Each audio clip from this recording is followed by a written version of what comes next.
শোনো না, অনেক দিন তো হলো গরম গরম রাইসের সঙ্গে পেঁয়াজ আর চিকেনের মাখামাখি মানে মাখো মাখো যে ব্যাপার সেটা হয়নি। আজ একটু করবে গো। কী আর করা যাবে, বরমশাই যখন এমন আবদার করে বসে তখন তো করতেই হবে।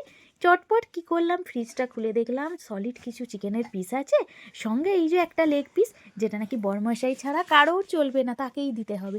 চলো অগত্যা তাকেই দেবো। কি করব এখন, রান্নাটা তো সেরে ফেলি। চিকেনটা ভালো করে ফ্রেশ করে ধুয়ে নিয়ে ওভেনের মধ্যে একটা কড়াই তেল দিয়ে একটু পেঁয়াজ আর একটু গরম মশলা, তার মধ্যে ছিল এলাচ, দারুচিনি, লবঙ্গ, এক পিস করে দিয়ে খুব ভালো করে একটু নেড়ে চেড়ে একটু লাল লাল গোল্ডেন ব্রাউন কালার করে নেবে পেঁয়াজটা। নেওয়ার পর ওরই মধ্যে শুধু কিছুমাত্র চিকেনটা দিয়ে একটু নাড়াচাড়া করব। কি কি মশলা দেবো সেটা তো দেখতে হবে বলো, নইলে টেস্ট পাবে কি করে। স্বাদটা তো চাই যেমনই রান্না হোক না কেন। দিয়ে দিচ্ছি ওপর থেকে সামান্য একটু নুন আর একটু গরম মশলা গুঁড়ো, আর দিয়ে দিলাম একটু লঙ্কার গুঁড়ো, আর কিচ্ছু না। দিয়ে জাস্ট ভেজে নেব, মানে খুব সুন্দর করে একটু ফ্রাই করে নেব। লো টু হাই ফ্লেমে রেখে চিকেনটা খুব ভালো করে একটু ফ্রাই করতে হবে। একটু কড়ার মধ্যে লেগে যাবে, বাট সেটা কিন্তু মাখো মাখো ব্যাপারটা আনতে গেলে একটু ফ্রাই করতেই হবে। কড়ার মধ্যে লেগে যাচ্ছে সেটাই তোয়াক্কা করলে চলবে না। যখন দেখবে চিকেনটা খুব ভালোভাবে ফ্রাই হয়ে গেছে, এর মধ্যে দিয়ে দেবে কুচানো আবারও খানিকটা পেঁয়াজ, একটা টমেটো, একটু আদা রসুনের পেস্ট দিয়ে আবারও ভালো করে একটু নাড়াচাড়া করো এইভাবে। দেখবে যখন এই রকম চিকেন থেকে একটু জল ছাড়বে, সেই পর্যায়ে এবার বাকি মশলা অ্যাড করতে হবে তো, নাকি না এইরকম সাদা চিকেনই খাবে? মানে কালারটা কিন্তু ট্রান্সফার হয়নি এখনো পর্যন্ত। চলো চলো, আর কি কি লাগবে সেগুলো এবার তোমাদেরকে দেখিয়ে দিই। খানিকক্ষণ এইভাবে রাখার পর উপর থেকে দিয়ে দেবো সামান্য হলুদ গুঁড়ো, 1 চামচ মতো।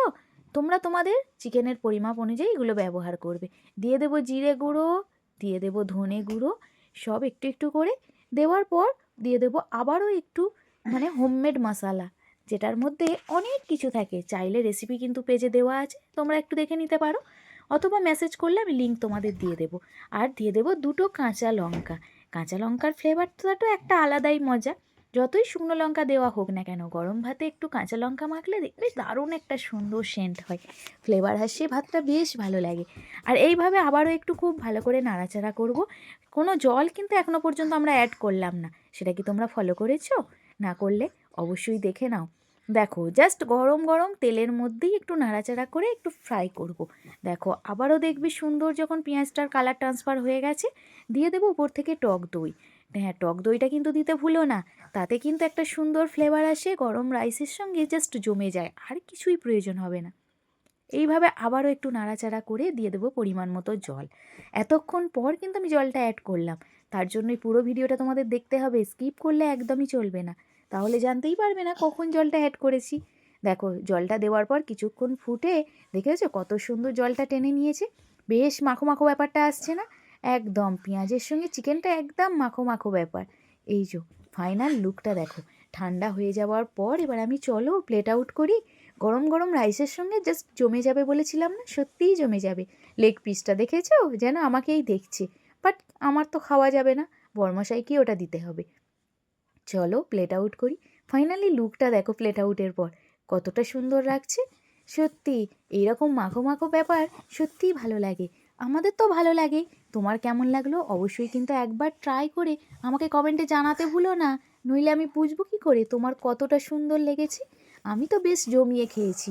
চলো সেটাও কিন্তু দেখাবো কিভাবে আমি খেয়েছি, আর কী এর সঙ্গে নিয়েছি। সেটা না দেখালে তোমরা জানবে কী করে আমি সত্যি বলছি না মিথ্যে বলছি। আর উপর থেকে একটা কাঁচা লঙ্কা জাস্ট ডেকোরেশনের জন্য আমি দিই। চলো ফাইনালি আমি খেতে তো শুরু করব, তার আগে তোমাদের সঙ্গে প্লেটটা একটু শেয়ার করে নিই। দেখেছো সেই লেগ পিসটা? আরে ভেবো না ভেবো না, এটা আমার না, এটা হচ্ছে বরমশাইয়ের জন্য রেডি করা হয়েছে, তাকেই দেবো রে বাবা, আমি কিন্তু খাবো না। চলো তোমাদের ভালো লাগলে অবশ্যই পাশে থেকো, টাটা।